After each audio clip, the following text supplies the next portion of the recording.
yaşıl çarptırır. Niye eğildi? Bambılı. Bunun ne oldu? Değil mi? Hiç de olmazsa. Hiç ne de daha dediğim pankartların 100 tane ya dediğin yapıştırınlar diyelim ki. Bilsinler ki buradayız ya. Bundan sonra buranın yası bizim. Arkadaş. Buraya bak. Buradan oradan her yerden yapıştır gitti. Git yapıştır bunları. Tapanca ha. Tapanca şeyler, avtomat tapanca. Getirin. Git yapıştır. Sizin şaşırları gördüm. Burası böyle. Burak əməlli danışaq. Bizim o takımımızdır. Gəlmək istəyirsən. Bez problem deyil, gəlin. Sən 2-3 gün qorumalıyam.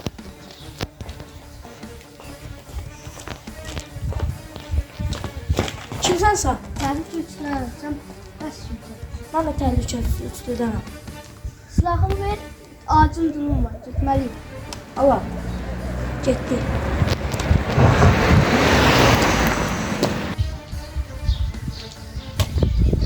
Al tapancanı, mən buraları qorumalıyam. Get şeyini xilas et. Yaxşı.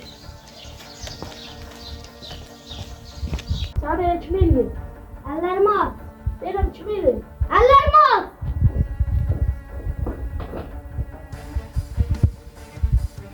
Getməliyik buradan. Onlar tutub silahla başlarını geçəcəm. Sizi tapdım. Bu maskasına bak hele. Çok cüret kimdi? O Sən şey. gördüyün işi mən Ayda.